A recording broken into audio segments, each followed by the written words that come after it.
ఇప్పటికిప్పుడు ఆంధ్రప్రదేశ్‌లో ఎన్నికలు పెడితే ప్రజలు ఎవరికి ఓటేస్తారు? ఈ ఒక్క కామెంట్ సెక్షన్ చూస్తే అర్థమైపోవాలి. ప్రజలు ఎవరి వైపు ఉన్నారు అనేది. Vote for YCP, vote for TDP. ఈ రెండిట్లో ఒక్కటి కామెంట్ చేయండి. మిస్ అవ్వకుండా ప్రతి ఒక్కళ్ళు కామెంట్ చేయండి. కామెంట్ సెక్షన్ చూస్తే 500 కామెంట్లన్నా పడాలి. కామెంట్ సెక్షన్ చూస్తే ఏపీ ప్రజలు ఇప్పటికిప్పుడు ఎన్నికలు పెడితే ఎవరికి ఓటేస్తార్రా అంటే ఒక్క దెబ్బకి కామెంట్ సెక్షన్‌లో తేలి అవతల పడిపోవాలి.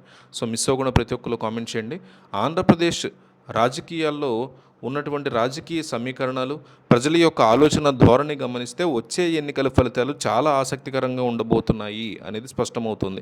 ముఖ్యంగా అధికార పక్షం, ప్రతిపక్ష కూటమి మధ్య జరిగేటువంటి పోరాటం ఏదైతే ఉందో అది రాష్ట్ర భవిష్యత్తు నిర్ణయించబోతోంది అంటున్నారు. గత ఎన్నికల్లో వచ్చినటువంటి ఓట్ల శాతాన్ని బట్టి చూస్తే ప్రజల్లో ఒక బలమైనటువంటి ఓటు బ్యాంకు స్థిరంగా ఉంది అనే అంశం తేలిపోయింది. ఒకవైపు వైఎస్ఆర్ కాంగ్రెస్ పార్టీకి గాలి తక్కువగా ఉన్న సమయంలో కూడా 40% ఓట్లు రావడం అనేది ఆ పార్టీకి ఉన్నటువంటి పట్టును తెలియజేస్తోంది అంటున్నారు వైసీపీ అభిమానులు. మరోవైపు తెలుగుదేశం, జనసేన, బీజేపీ కలిసినటువంటి కూటమి కూడా అంతే బలమైనటువంటి పోటీనిస్తోంది అంటున్నారు వాళ్ళు. అయితే ఈ రెండు వర్గాల మధ్య ఉన్నటువంటి 20% తటస్థ ఓటర్లే అసలైనటువంటి విజేత నిర్ణయించే అవకాశాలు కూడా కనిపిస్తున్నాయి. ఈ ఓటర్లు కేవలం అభివృద్ధి, పరిపాలన తీరు, భవిష్యత్తు ఆశలు ఇవి చూసి మాత్రమే వాళ్ళు ఓటు వేస్తారు. అందుకే వచ్చే కొద్ది కాలంలో ప్రభుత్వం చేసేటువంటి పనులు, పార్టీలు ప్రజల్లోకి వెళ్ళేటువంటి విధానం ఇవన్నీ కూడా అత్యంత కీలకం కాబోతున్నాయి. ఆంధ్రప్రదేశ్ రాజకీయాల్లో అత్యంత కీలక మలుపులు రాబోతున్నాయి. ప్రస్తుతం పరిస్థితుల్లో కూటమి పార్టీలు కలిసి ఉంటేనే జగన్కి గట్టి పోటీ ఇచ్చే అవకాశమైనా ఉంటుంది. ఒకవేళ కూటమి ఏదైనా విభేదాలు వచ్చి విడిపోతే అది మాత్రం నేరుగా వైసీపీకి చాలా పెద్ద అడ్వాంటేజ్గా మారే స్పష్టమైనటువంటి పరిస్థితులు కనిపిస్తున్నాయి.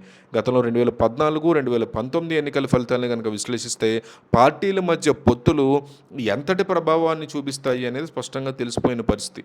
2014లో పవన్ కళ్యాణ్ మద్దతుతో కూటమి గెలిచినటువంటి తీరు, ఆ తర్వాత జగన్మోహన్ రెడ్డి పాదయాత్ర చేసి 2019లో భారీ మెజారిటీతో సాధించినటువంటి విధానం చూస్తుంటే ప్రజలు ఎప్పుడూ ఒక బలమైనటువంటి నాయకత్వాన్ని, నమ్మకమైనటువంటి కూటమిని కోరుకుంటున్నారు అనేది స్పష్టమవుతుంది.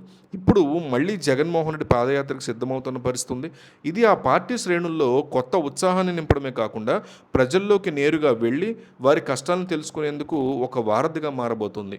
పాదయాత్రలు ఎప్పుడూ ఆంధ్రప్రదేశ్ రాజకీయాల్లో అధికారాన్ని మార్చేటువంటి ప్రధాన ఆయుధాలుగా నిరూపితమైన పరిస్థితి కూడా ఉంది. దాంతోపాటుగా ఇంకొక పక్క ఢిల్లీ వైపు నుంచి కూడా జగన్ వైపే మొగ్గు చూపిస్తున్నారు.